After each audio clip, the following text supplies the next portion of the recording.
Can the Auburn Tigers defense stop the run? They'll have to if they want to beat Cal on Saturday. Freezing temperatures are likely for several hours inland and a few hours closer to the coast. Yes. You are Locked On Auburn, your daily podcast on the Auburn Tigers. Part of the Locked On Podcast Network, your team every day.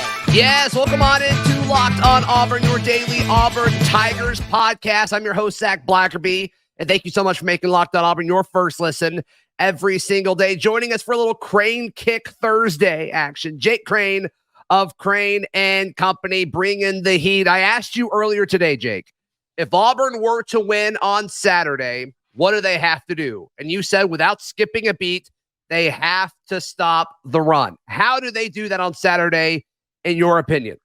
Well, I mean, it starts by lining up right. You know, Hugh Freeze talked about the 15 misalignments that they had in the front, you know, and really in defense in general. He didn't go too into specifics, but you could tell if you watched the game, Auburn was a gap short a decent amount of the time. And Auburn's not good enough. No team is really good enough to be able to do that many times and get away with it. That's why UMass was able to run for the yards they were able to run for. And that first drive just, you know, looked like they were Auburn playing UMass. Sure. The second thing is, you know, obviously getting off blocks is another thing that Hugh Freeze talked about. I expect them to simplify the fronts a little bit, maybe simplify the calls, simplify the checks to where they're able to line up right. You can't line up wrong and be bad at getting off blocks. That is a recipe for an absolute disaster. But teams get better. They're going to watch the film. Ron Roberts is a veteran guy. He'll make sure they get in the right gaps, and it makes it a lot easier on those linebackers because a lot of people said, well, Auburn's linebackers didn't look very good. Yeah, they didn't play great. I don't think they did. But a lot of times when you're misaligned, that's who gets screwed over at the end because the defensive line, the linebackers make the defensive line right, but the defensive line protects the linebackers. They got to gobble up the blocks. They've got to gobble up the blocks, and you've got to kind of narrow the space a little bit to make it easier for those backers to navigate and not give backs two-way goes out of where they're going. So I expect Auburn to clean that up. You know, looking at what Spavital does, the former Texas State head coach, he's a guy that started out with Gus Malzahn, you know, all the way back to being a quality control guy. He wants, just like every offensive coordinator, 99% of them, he wants to be balanced. He wants to be able to be, you know, proficient in the run and the pass. If you look, they were pretty balanced last week. They're able to basically run the ball at will, which opened up the play action game. Now, you're not going to get some sort of complicated schematic, tons of misdirection style offense from Spavital in the run game, which should just make it come down to being able to guys using their hands, getting off blocks and getting in your gap, which I think Auburn will be better. But if they misalign and they run down the middle of people, not only in pass protection, but in the run game against base blocks, the Ott kid can really move. And he's got really good vision. He's not a small guy, but he runs low to the ground. It's kind of the best way I can explain it. And he's got a pretty good burst. So they've got a lot to clean up. But that's why you have film, and Auburn does have the better personnel. Yeah, Jane Knott, the running back you're referring to, very, very fast, as well as their quarterback, Cal's quarterback, Sam Edwards. I mean, I think both of those guys, Sam Jackson, excuse me. Both of those guys, very, very fast, very, very athletic, and we've talked about it before, Jake, and we saw it in that first drive against UMass. Containment seems to be the biggest question, and speed helps you get to the outside quicker. Obviously, do you think that's going to be Cal's game plan to attack the edges of the field? Well, look, I think they're going to try and make Auburn as even as possible. I don't think it's just going to be attacking the perimeter. I think what they're going to try to do is put Auburn in situations where they have to play as even as possible. They can't heavy up in the middle. They can't just bring edge pressure and get away with it. I think Jake, their OC, does a pretty good job of mixing that out of different formations and then out of the same formations. You know, you do develop some tendencies after the first game. You know, personnel grouping wise, what do you do when you line up in this formation or this and the other? But there's not too many data points to be able to say, all right, this is 100% exactly what they want to do. This is who they are. So I think you're going to see them mix it in and out. What Auburn can't do, if Auburn goes and plays this game clean, right, you don't have a ton of missed assignments and you tackle well in space, they should be able to have a pretty decent defensive showing.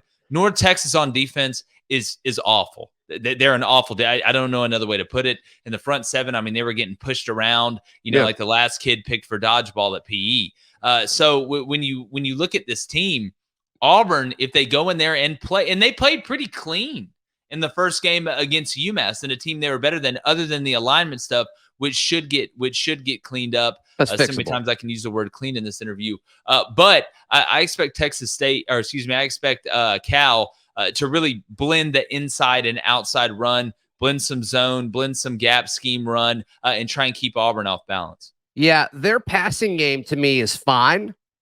I think Auburn's DBs, I think that's a matchup in favor of Auburn. I think this is all about stopping Cal's run. I think you could put Auburn's corners, especially if Nehemiah Pritchett's back, on an island on the outside. And I think they should be able to consistently win those matchups, Jake.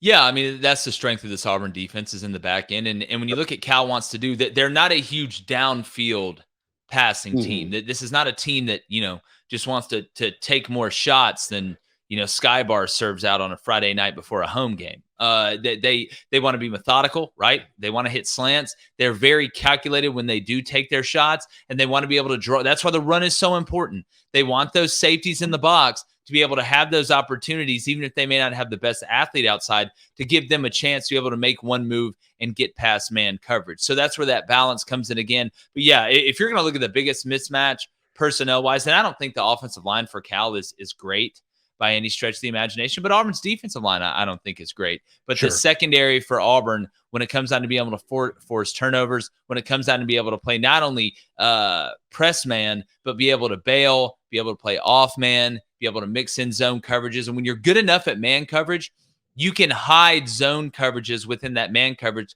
because they assume you're going to run man. That's something we hear the term disguising all the time. But don't be surprised if Cal throws a lot of now screens. All right, if they don't want the route to get past 10 yards, they get a lot of digs, right? A lot of slants, hitches, things like that to try and get in 2nd and 5.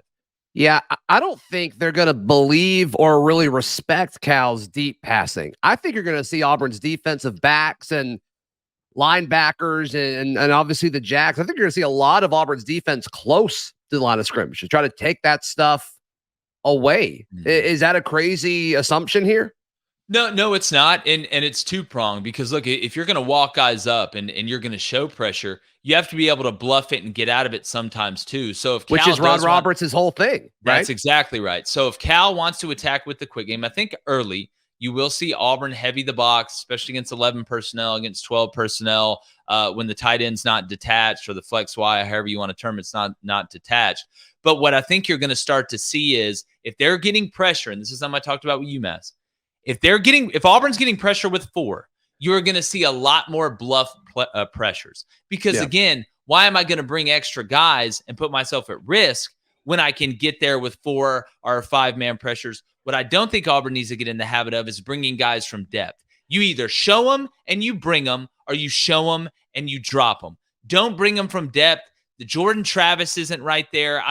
The Cal kid quarterback can run a little bit, but he's not going to out-athlete everybody on Auburn's defense. There's defensive ends that Auburn has that are as athletic. I think Marcus Harris is a guy that could run him down if he had to. So I expect to see Auburn mix it up. My question is on 3rd down. When you get them in 3rd down and 7, right, and you get them in 3rd down and 8, you have to be able to defend the sticks route.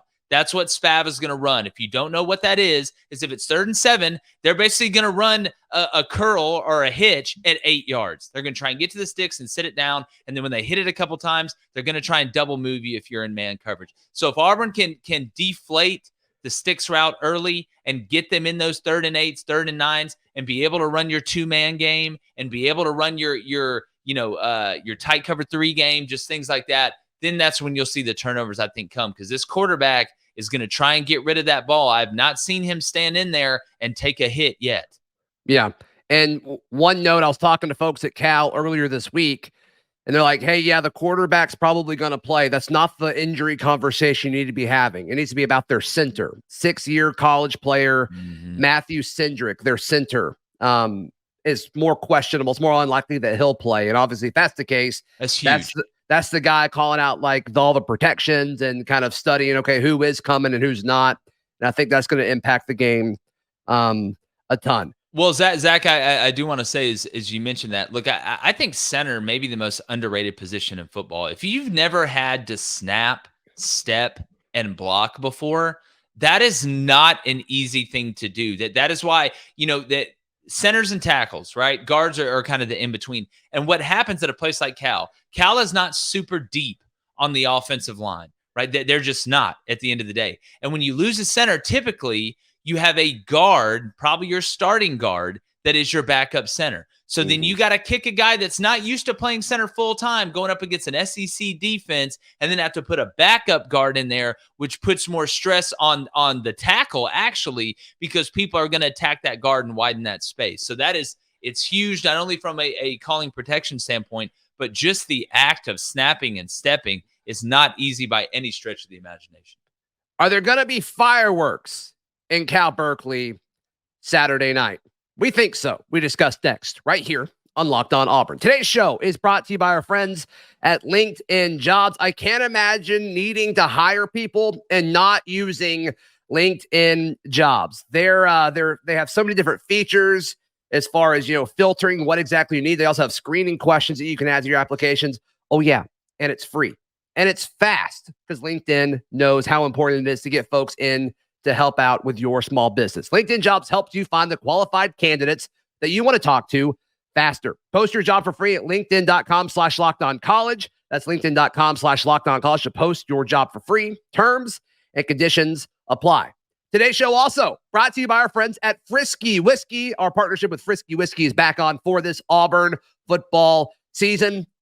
You got to check out Frisky Whiskey. You hop on 85 if you're in the Auburn, Opelika, Lee County area. As soon as you get into the state of Georgia, boom, you're there. You'll see billboards all over the place. And of course, if you're coming in town for a game, you're tailgating, you're coming in from Atlanta, you'll see it right before you cross over into that state line. Once again, billboards all over the place, pointing in the right direction there as well. The best selection of any type of alcohol or beer, liquor, or wine, whatever it may be, Frisky Whiskey has you covered. You stepped in, you see 10,000 square feet of amazing selection.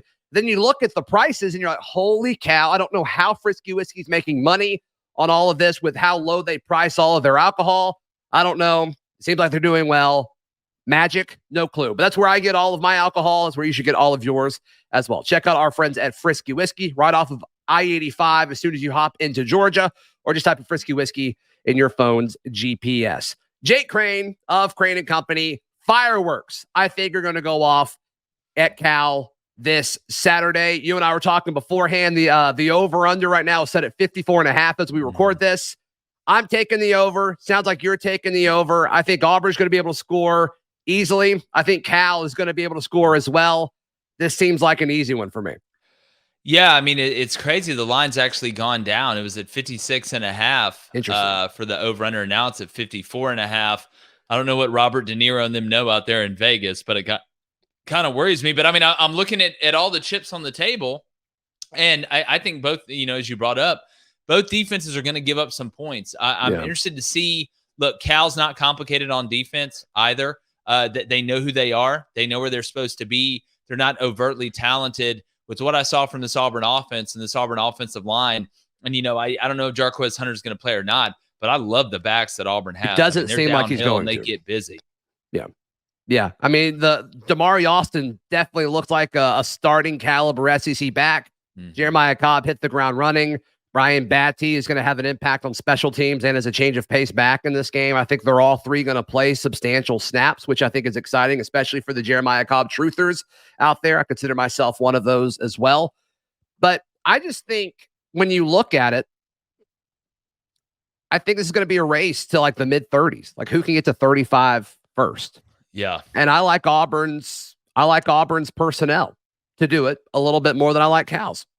Yeah, look, I mean, I believe in gravity, right? And eventually gravity takes over. I've got it at 37-30. I think Auburn wins. I think Cal scores a touchdown late to bring it back within one score. It's funny. All we talked about all offseason, we started on here, Zach. I was like, watch out for that Robbie Ashford package. It's coming in the red zone, short yardage. I think Robbie Ashford is going to have another big day from a touchdown, standpoint. I was, however, very impressed with Peyton Thorne's running ability. He's more athletic than what I thought. It was one of my biggest questions going in that game. I know Jake, he moves so well in the pocket. He does. He's a true quarterback is what he is. But sure. What I wanted to see was when he does keep the ball and he does need to scramble and keep a play alive, is he athletic enough to do it? And he is. Like I said, I know UMass isn't going to, have anybody in the Olympics for the United States this year, but you can tell, right? If you've watched enough football, you can tell. Another thing I thought with Peyton that I was happy to see, as an Auburn fan, was the chemistry. I thought was pretty good with the wide receivers when it came to the timing routes, when it came to the reads too. Do I throw the back shoulder? Do I put the ball out in the middle? Understanding when guys are getting out of breaks. There was a couple miscommunications on the RPO reads, which will get cleaned up. Hugh Freeze talked about that as well. But I thought Peyton Thorne, Robbie Ashford scored the touchdowns, and that's great. I thought it was a really nice 1-2 punch. And, I made the prediction. I think Robbie Ashford will be Auburn's second leading rusher at the end of the year, and I'm going to stick by that. Yeah, I think you're going to get, especially with Jarquez missing time. I think that may help your case. We'll certainly see. Something that Hugh Freeze talked about in his presser earlier in the week, I want you to put your coaching hat on just for a second, Jake. He talked about there was a situation where Jay Fair was uncovered, and they didn't know what to do. They didn't know how to call it as a line just to get the ball to him quickly, so they threw it to him when he was running deep. Is that an easy thing to install? It seems like a very simple thing, like a check with me type sign. If Jay Fair or whoever lines up and there's nobody in front of them, I think you see, I've watched Tom Brady my whole life, right? And, he would just kind of see it and they would just get the ball and throw it to him. Is that an easy thing to communicate without being too obvious? How do you coach that? How do you install that into the offense once the season started? Well, it's kind of one of those alternatives. Typically you have a list full of, and a lot of it is special team stuff. Obviously kickoff after safety. What happens if we have to free kick? You have like alternative situations, right? You try to hit every one of them. And you don't get in this situation a lot. This isn't something that's going to happen, but you do need to be prepared for it. Typically what you have is 3 options, right? Because you don't have time to sit there if a guy's uncovered and you're the quarterback and be like, hey, Jay, just go deep. I'm going to throw it. They'll run somebody over there. So either you have one of 3 options. One, he just has a quick release, outside release, get him the ball almost on a vertical, but he's not just taking off down the field. It's kind of a slower vertical where you're getting him the ball. He's catching it. He can go run and go score. Second option, you run a 5-yard hitch. You run something short where he stops. You get him the ball, reverse out and go. Or number 3, you snap the ball and you just throw it right to him. I think a lot of it depends on where the uncovered guy is, right? If you have a 2 receiver side and the slot guy's uncovered, well, he didn't have to run the vertical for you to throw him the ball, snap it and throw it to him, let him get to work. If the outside guy's uncovered, you probably want him gaining a little bit of ground. So you typically have one thing that you do. You're not going to put in 3 different checks for it. You're not going to touch your head to go deep, touch your heart to go in the middle, and touch somewhere else just to throw the now screen. But it's something they'll go over now. And look, I hope Auburn gets to do that every game. I hope nobody's covered.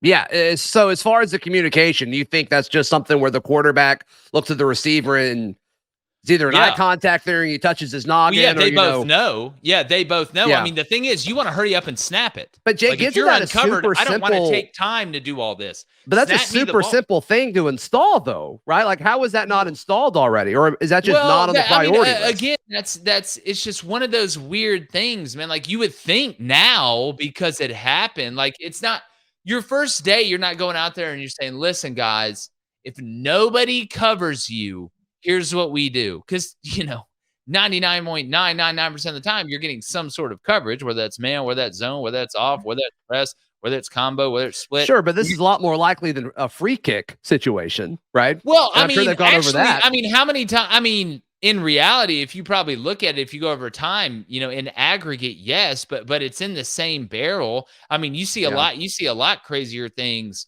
happen more times in football games than just nobody covering a wide receiver. We're not talking about somebody is playing 15 yards off, giving them a lot of cushion. We're talking about nobody's covering. Nobody throughout the whole time before the play snap realizes, hey, nobody's covering this guy. It is pretty rare. I mean, it's easy to say hindsight's always 20/20, but Guess what? That's why you play UMass in the first game, man. You know what I'm saying? That's why you do it. And they'll be prepared for it the next time. Hopefully they get it this week. Peyton Thorne has the chance to go off this weekend against Cal. We discuss why and how next, right here on Locked On Auburn. Today's show brought to you by our friends at Game Time. Look, when you buy tickets to something, some sort of entertainment, whether it's sports or the arts or music, whatever it may be, Game Time has you covered. You don't need to be stressed out. You need to be looking forward to it. So Game Time, they do all of the price scouting for you. So when you pull up your Game Time app, which you could download in your phone's app store for free, that you're getting the cheapest tickets available. And look, I price checked them. I've used Game Time twice now since they've become partners on the show.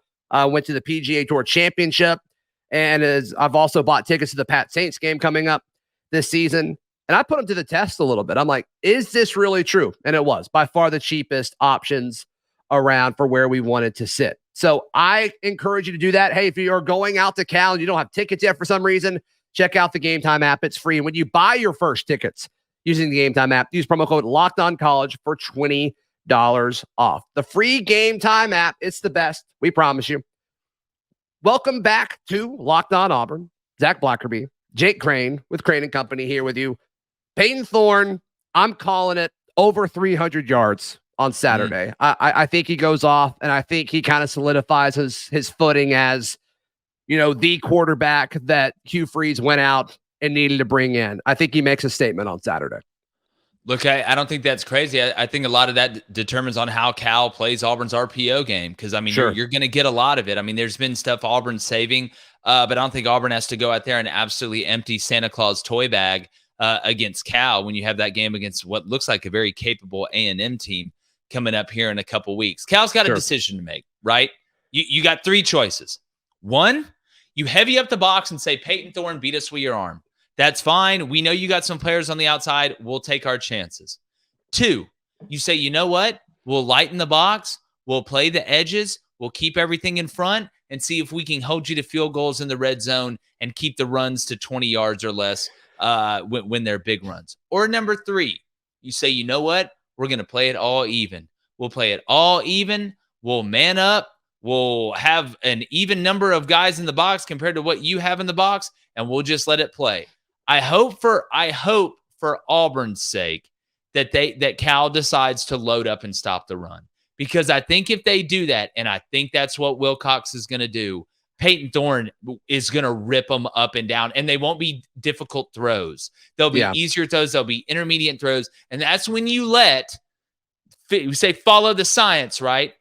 Physics says Auburn has better players than Cal on the outside. They're faster. They're more athletic. They're bigger, rangier, stronger. Right. Yeah, bigger, stronger. Let them go eat. This is where these better looking, big dogs. Jake. Say it again. Better looking, more handsome. Better looking, really, really ridiculously good looking. Like to me, I think Auburn will get more explosive plays out of that. And then all of a sudden Cal says, okay, we got to stop loading up the box against the run. And that's when you start using that clock rule to start pounding them. That's the perfect scenario, I think, for Auburn. And you lean on them and you lean on them and you lean on them. So yeah, look, I would not be shocked if Auburn went for 250 and 250. In each, I would not be shocked. But if they decide they want to load up the box and play a game of Peyton Thorne's going to have to beat us, I think Peyton could go over 3 bills. I think they're going to have to sell out to stop the run, because if they don't, I think this revamped Auburn offensive line is going to move Cal wherever they want to go. I don't think there's another way Rob, they can choose where to do is this. Cal better? Where is Cal's defense better than Auburn's offense? Like they're not. Like you're not in the back. You're not at the skill position. You're not in the box. So either you say we're just going to play it even and you be better than us everywhere, or we're going to try and take one hand, to use the basketball term, we're going to try and make you dribble with your left hand. Sure. Basically. So that's what I think Wilcox is going to do, because if he plays it even, Auburn will be so balanced. You'll think Suni Lee's out there. Just talking with Cal people, I think they're going to believe that their DB matchup with Auburn's wide receivers is closer than the front seven versus the offensive line. They like their defensive backs. Good luck. We'll see. Good luck. We'll see. I've seen some of the creatures run around. Like this may be the game with the tight end too, where you start to see all the stuff we heard about in the preseason. Rivaldo time, baby. Yeah, Rivaldo. Yeah, guess what? Congrats. You got to go against a guy named Rivaldo. Good luck. Yeah. Rivaldo Fairweather. Imagine having to cover that. Then Dude, that's like a name you create on NCAA, like for your Road to Glory player. And then he looks like a create your own player too, because he's huge. Yeah. Let him go get it a couple times. It's a good situation to be in. All right. So you're taking Auburn Saturday night. I'm taking Auburn 37-30. So you got them and covered. it's at 9:30, Zach. At Ridiculous. 9:30. So y'all going to put me through this pain all day. All day I'm going to have to wait. I'm going to have to wait and wonder and just Go wonder. to Frisky Whiskey. That'll kill some time. Well, yeah, sure. I'm going to make it to 9:30, Zach. Yeah, some folks that watch the show on Eastern time are like 10:30 local. Like, that's crazy. Yeah, how much you love it. Ridiculous. Yeah, how much you love it. Good. Hey, I'm you gonna ever need a panicked nap. at 11:30 at night? It's not fun. Yeah, I'm gonna take a nap at like 6 o'clock. I Good think for that's you. my That's a move. dad move. That's a heavy dad move. I think so, but it's a sacrifice that I've got to make, right? So Look, that's it for the good of the city. You're like, what separates you from Batman? Nothing. Jake Crain, Except you're not nuts. how can people? I don't know. It depends on who you ask. How can people check out everything you've got going on, man? Man, it's really easy. We're basically at 100,000 subscribers on YouTube. Go over there. Make sure you subscribe. It's Crain and Company, CRAIN and Company. We're on Apple Podcasts. We're on Spotify. We're talking everything college football in the NFL. Live 6:30 a.m. to 8 a.m. Central in the morning. It stays on YouTube and Daily Wire and all that stuff. Jeff Foxworthy was our guest picker last week. Ooh. Absolutely nailed the Duke pick. Did Very he? excited about our guest picker this week on Saturday. Kind of have our own little game day special. And then on Sunday, we have a huge recap and an NFL preview. So yeah, go over there and check it out. Yep, you guys do an outstanding job. In the meantime, check out all my written work at auburndaily.com. Click that subscribe button, and we will see you tomorrow. This has been Locked On Auburn.